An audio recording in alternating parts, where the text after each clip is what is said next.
RS 2024 परीक्षा का result आ गया। सिलेक्टेड कैंडिडेट्स में खुशी का माहौल है। तो वहीं इस रिजल्ट के बाद राजस्थान के एसआई भर्ती 2021 जो रद्द हो गई थी, उसकी कहानी में भी नया मोड़ आ गया। इस भर्ती के 19 ट्रेनी अब आरएस 2024 में अफसर बन गए। और अब बड़ा सवाल यहीं खड़ा हो जाता है, क्या पूरी भर्ती को रद्द करना सही था या सिर्फ दोषियों पर कार्रवाई होनी चाहिए थी? राजस्थान हाईकोर्ट के फैसले के बाद एसआई भर्ती 2021 को पूरी तरह रद्द कर दिया गया। इस भर्ती में पेपर लीक और गड़बड़ियों के आरोप सामने आए थे। 2021 में परीक्षा हुई थी जिसमें एसओजी की कार्रवाई चलती रही और एसआई अभ्यर्थी जो सिलेक्टेड थे उनकी ट्रेनिंग भी चलती रही। वहीं 2025 में परीक्षा रद्द कर दी गई।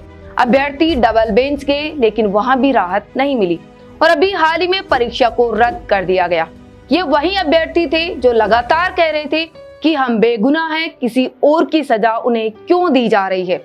उन्होंने सरकार और कोर्ट सब जगह हाथ फैलाए लेकिन किसी ने नहीं सुनी और परीक्षा रद्द कर दी, जिसके बाद हजारों अभ्यर्थियों का भविष्य अधर में लटक गया।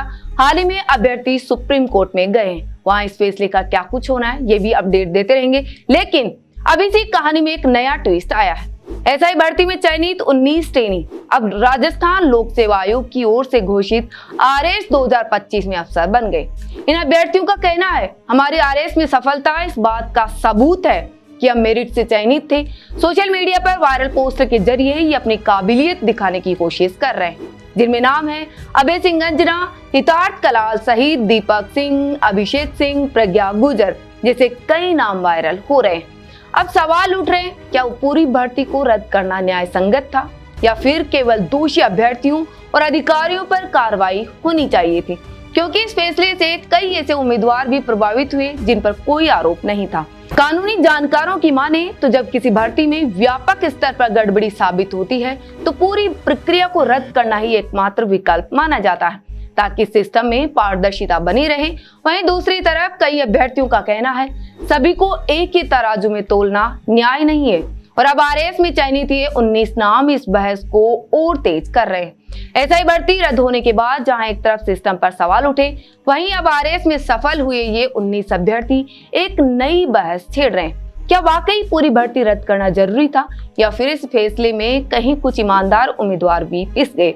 हमने भी आपको कई ग्राउंड रिपोर्ट दिखाई जिसमें अभ्यर्थियों का ये कहना था कि उस दौरान जो भी एग्जाम हुई उनका पेपर लीक हुआ था। बहुत सारे पेपर लीक हुए थे लेकिन वो परीक्षाएं रद्द नहीं हुई। कुछ अभ्यर्थियों का तो ये भी आरोप था कि एसआई भर्ती 2021 राजनीति का शिकार हो गई। ये मामला सिर्फ एक भर्ती का नहीं बल्कि पूरे सिस्टम की पारदर्शिता और न्याय के संतुलन का बन गया है। अब देखना होगा कि आगे इस पर क्या नया फैसला या बहस सामने आती है। ये पेपर लीक के मामले को लेकर आप क्या सोचते हैं? अपनी राय कमेंट में जरूर बताइए। मैं आपके साथ सोनू ढाका। नमस्कार।